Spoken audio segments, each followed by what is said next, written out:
How does something travel through nothing? What are you talking about, Albert? I imagined I was riding alongside a lightning. Ya tentu kalian suka dengan adegan-adegan keren seperti ini. Ketika The Flash dalam film Justice League bergerak sangat cepat, digambarkan seolah waktu berhenti. Hal yang sama juga diperlihatkan oleh Quicksilver dalam X-Men. Walaupun ini hanya fiksi, tapi tahukah kalian bahwa adegan ini mirip seperti yang dibayangkan Einstein ketika merumuskan teori relativitas? Dalam biografinya disebutkan bahwa ketika Einstein umurnya 16 tahun, dia membayangkan apa jadinya kalau dia bergerak dalam kecepatan cahaya. Einstein, wake up! I wasn't sleeping, sir. I was thinking. When you were traveling the speed of light alongside the wave, me, I appear frozen in time. Berawal dari imajinasi saat remaja inilah, 10 tahun kemudian Einstein berhasil merumuskan teori relativitas. Teori yang menentang hukum fisika secara radikal, yang mengatakan bahwa waktu tidaklah mutlak. What do you say? Time is not absolute. Waktu bisa lebih cepat, lebih lambat, bahkan waktu bisa berhenti, tergantung seberapa cepat kalian bergerak. The faster we move through space, the slower we move through time. Di mana logikanya dan bagaimana ceritanya Einstein bisa mengubah pandangan semua orang tentang waktu? Simak video ini sampai habis, kita akan bedah otak gilanya Einstein. In other words, what is time?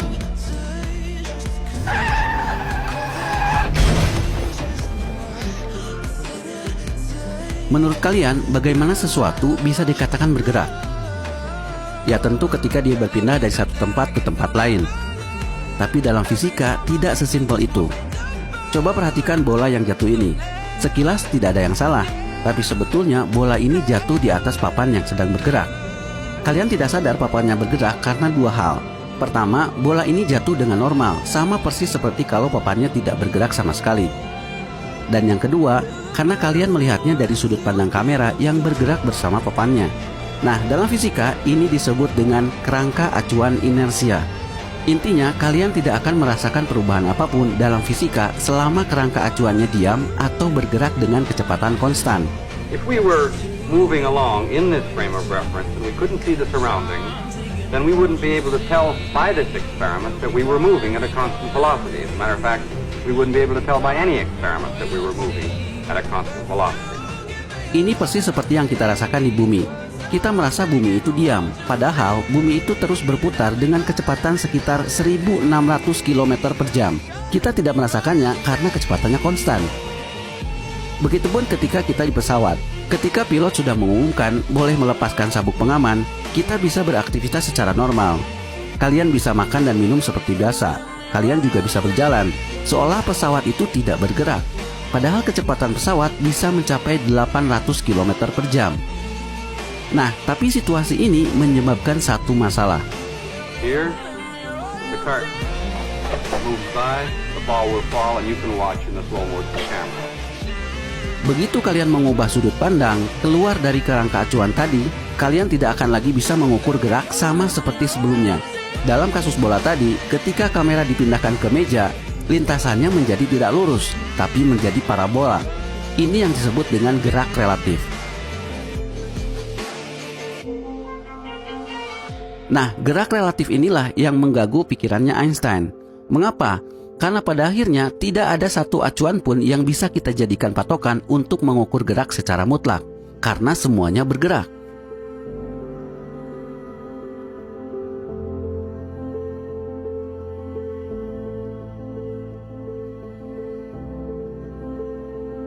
Maka kata Einstein, kalau semua kecepatan relatif terhadap acuannya masing-masing, dan tidak ada acuan mutlak yang bisa dijadikan patokan, lalu waktu itu mengacu kemana? Now I'm imagining that the ball is traveling in deep space.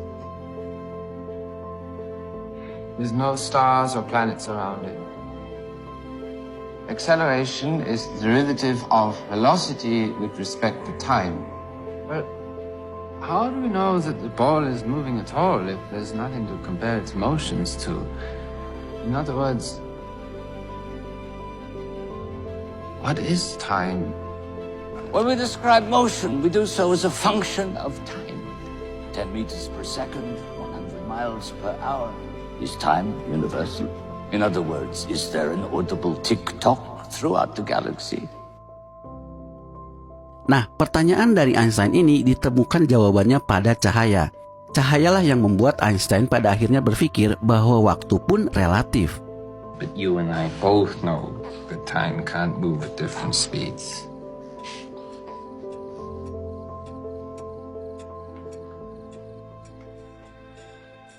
Unless it could. Banyak dari kalian mungkin berpikir bahwa cahaya itu instan. Begitu nyalain lampu, sekelilingnya langsung terang. Tapi sebetulnya cahaya membutuhkan waktu untuk merambat. Karena itu cahaya punya kecepatan. Tapi ada yang aneh dengan kecepatan cahaya, dan itu membuat semua fisikawan bingung. Di zamannya Einstein, sudah umum diketahui bahwa cahaya adalah gelombang. Ini dibuktikan oleh Thomas Young dengan adanya interferensi pada cahaya. Tapi cahaya sebagai gelombang menimbulkan masalah. Gelombang pada dasarnya adalah gangguan yang merambat pada sebuah medium. Contohnya air. Ketika kalian menjatuhkan batu ke kolam, tercipta gangguan pada kolam tersebut, dan gangguan itu merambat di atas air. Begitupun dengan suara. Suara adalah gangguan yang merambat di udara. In this case, the medium is a disturbance of the air, which, when it hits your eardrums, is interpreted as sound. Jadi kalau gelombang air merambat pada air, suara merambat pada udara, lalu cahaya merambat pada apa? Ini yang menjadi misteri pada saat itu. Ditambah, mengapa cahaya bisa tembus di ruang hampa? Buktinya kalau kalian masukkan jam waker ke dalam ruang vakum, suaranya tidak terdengar, karena di dalamnya tidak ada udara yang bisa merambatkan suara. Tapi cahaya tembus ke ruang vakum. Karenanya kalian masih bisa melihat jam waker itu bergetar. The fact that they could see inside it meant that there still had to be something left in there. Just as air carries sound waves, they believed there had to be a medium carrying the light waves. Maka pada saat itu para ilmuwan menduga adanya satu medium yang tak terlihat, yang mereka beri nama luminiferous ether atau ether. Scientists think that light travels through its own special invisible medium. They call it the ether. Sayangnya, semua percobaan yang dilakukan para ilmuwan untuk mendeteksi keberadaan ether gagal. Percobaan yang paling terkenal adalah percobaannya Albert Michelson dan Edward Morley. Mereka mencoba mendeteksi ether dengan menggunakan alat yang sering disebut interferometer. Silakan kalian cari sendiri bagaimana alat ini bekerja. Tapi yang pasti, melalui alat ini, mereka tidak bisa membuktikan bahwa ether itu ada. Persoalan ini membuat bingung para fisikawan. Bagaimana cahaya bisa merambat pada sesuatu yang tidak ada? Dan akibatnya lebih membingungkan lagi. Karena cahaya tidak membutuhkan medium, maka cahaya tidak bergantung pada acuan apapun. Sehingga kecepatannya selalu tetap, yaitu 300.000 km per detik. Seperti yang diukur oleh Michelson dan Morley. But it's a safe bet that given the scientific consensus at the time, they were convinced that the ether really existed. So they'd have been sure that they would have found light traveling at different speeds as it moved in different directions. But it didn't. No matter how they rotated their apparatus, they always found light traveled at the same speed. But it's a safe bet that given the scientific consensus at the time, they were convinced that the ether really existed. So they'd have been sure that they would have found light traveling at different speeds as it moved in different directions. But it didn't. No matter how they rotated their apparatus, they always found light traveled at the same speed. Nah, fenomena ini pun sudah mengganggu pikirannya Einstein sejak SMA, sejak usianya 16 tahun. How does something travel through nothing? Talking about, Albert? I imagined I was riding alongside a light beam. Guess what happened? Pada waktu itu, Einstein membayangkan bersepeda kejar-kejaran dengan cahaya. Imagine I'm a light beam traveling to Earth. Now catch me! How fast must we go? About 300,000 kilometers a second. Dan ketika dia berhasil mengejarnya, dia membayangkan cahaya itu berhenti. when you were traveling the speed of light alongside the wave, me, I appear frozen in time. Einstein pada saat itu tidak terlalu paham apa artinya. Tapi 10 tahun kemudian, pada tahun 1905, Einstein akhirnya menemukan jawaban. Dan itu akan mengubah pandangan semua orang tentang waktu. I've completely solved the problem. What are you talking about? Close your eyes. Pretend you're overlooking a train track. Ya, Einstein mulai berpikir bahwa waktu itu tidak mutlak, karena yang mutlak adalah kecepatan cahaya. Einstein mengajak kita membayangkan situasi seperti ini. Bayangkan kalian berada di pinggir rel kereta dan melihat kereta itu bergerak super cepat. Lalu kalian melihat dua petir menyambar secara bersamaan di dua sisi gerbong. Bagi kalian yang berada di pinggir rel, kalian melihat dua petir itu terjadi secara simultan. Tapi tidak bagi orang yang di dalam gerbong. Mengapa? Ingat, untuk bisa melihat sesuatu, cahaya harus sampai di mata kalian. Sedangkan kecepatan cahaya selalu tetap. Nah, karena kereta mendekat kepada petir yang di depan dan menjauh kepada petir yang di belakang, maka kalian akan melihat petir yang di depan terlebih dahulu. Baru setelah itu kalian melihat yang di belakang.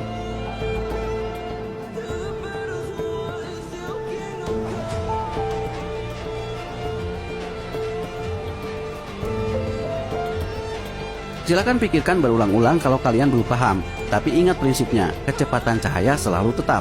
Jadi dalam situasi ini, kalian yang ada di pinggir rel dan kalian yang ada di gerbong akan mengalami waktu yang berbeda. To me, standing still, they were simultaneous. How could the two of us experience the same event differently? We couldn't. Unless time is not absolute. Maka dari sini kemudian Einstein merumuskan teori relativitasnya dengan menjadikan cahaya sebagai acuan. Dibantu formulasi matematis yang disebut transformasi Lorentz, Einstein menunjukkan kepada kita bahwa waktu akan berbeda bagi setiap orang. Semakin cepat kita bergerak, semakin lambat waktu yang kita alami. Fenomena ini kemudian disebut dilatasi waktu. He saw time dilation as a mathematical quirk. It's not. The faster we move through space, the slower we move through time.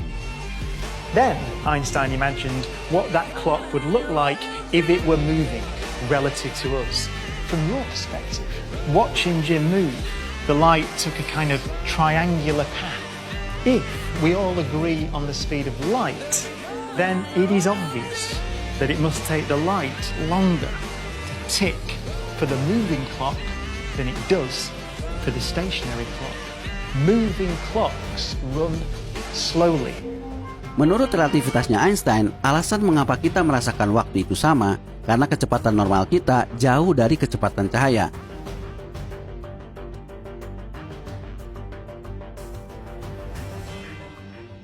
Maka kalau kalian masukkan ke dalam rumusnya, faktor perbedaan waktunya hampir tidak ada.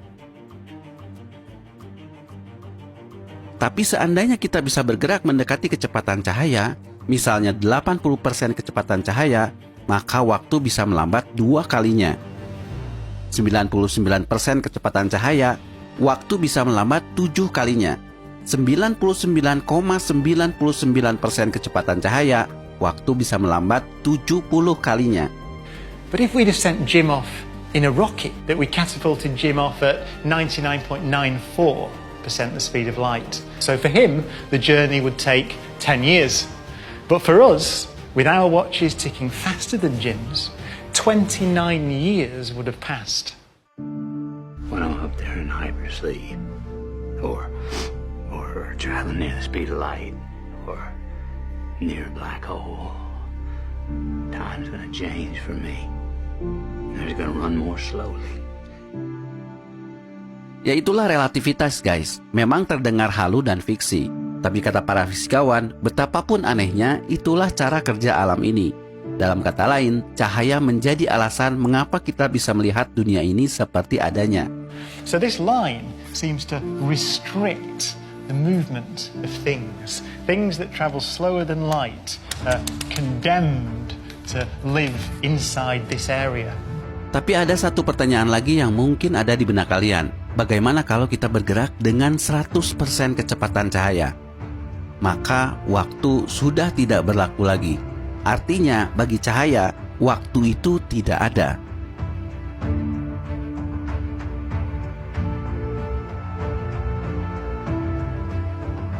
Time is not absolute. In fact, for us believing physicists, the distinction between the past, present, and future is but a stubborn illusion.